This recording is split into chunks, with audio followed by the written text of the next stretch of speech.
विकास के लिए भी सारी चीजों को हर वर्ग का उसमें ध्यान रखा गया है। एक बहुत ही अच्छा संकल्प पत्र, हमारा घोषणा पत्र नहीं होता, हमारा संकल्प पत्र होता है। मतलब संकल्प को सिद्धि तक पहुंचाना, यही मोदी जी की सरकार ने किया और यही हरियाणा में बीजेपी की सरकार कर रही है। अब ग्राउंड लेवल पे कैसे उतरे हुए हैं आप? नहीं, हम तो कार्यकर्ता हैं और हम कोई 10 दिन का चुनाव नहीं लड़ते, हम तो 5 साल चुनाव लड़ते हैं और हमेशा जमीन पर रहते हैं और लोगों के बीच में रहते हैं। लेकिन ये बताया जा रहा है कि जो बड़खल विधानसभा क्षेत्र है इसमें फिलहाल जो है रीच बहुत कम है, समय कम मिला, आपने कैंडिडेट भी बदल दिया। देखिए, बड़खल विधानसभा के घर घर में कमल का फूल है। 3 लोकसभा में भी आपने बड़खल का रिजल्ट देखा है, 2 विधानसभाओं में भी आपने बड़खल का रिजल्ट देखा है। तो इसलिए बड़खल के हर घर में कमल पहुंचा हुआ है और कमल खिलेगा, ये बड़खल ने के लोगों ने संकल्प ले लिया। कांग्रेस स्पष्ट तौर पे एक बात कह रही है कि 50 वोट दे दो और 1 नौकरी ले लो, ये उन्होंने कहा है। आज भी मेरा नीरज का जब इंटरव्यू किया था तो उनसे स्पष्ट सवाल किया था कि आप 50 वोटों पर 1 नौकरी मांग रहे हैं, इसको कैसे लेते हैं? देखिए सूरज जी, कांग्रेस का जो असली चेहरा है वो लोगों के सामने आ गया है। जब जब ये सत्ता में आए हैं, इन्होंने रेवड़ियों की बंदरबाट की है, इन्होंने रोजगार में भी और विकास में भी हरियाणा के साथ भेदभाव किया। अंधा बाटे रेवड़ी अपने अपनों को दे, ये इनका इतिहास है। और बीजेपी की सरकार ने हरियाणा एक, हरियाणवी एक, सबका साथ और सबका विकास ये करके दिखलाया है।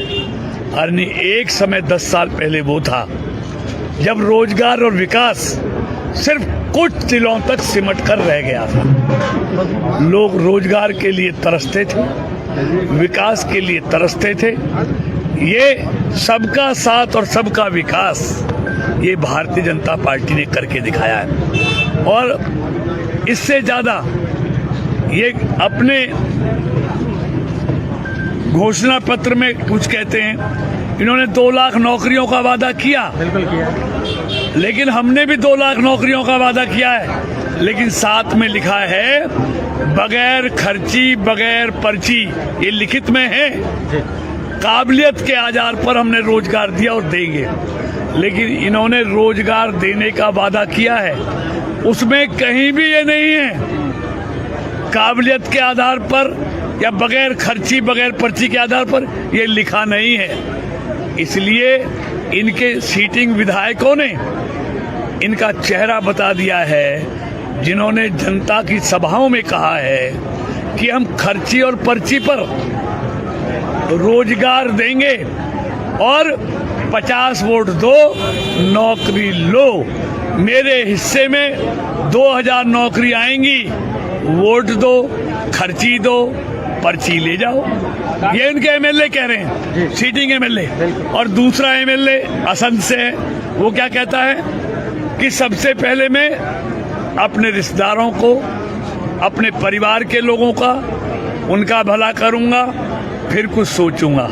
ये कांग्रेस का असली चेहरा है, जो पहले भी इन्होंने यही किया और आगे भी यही करने वाले हैं। इनकी नीयत में फर्क है, इनकी कथनी और करनी में फर्क है।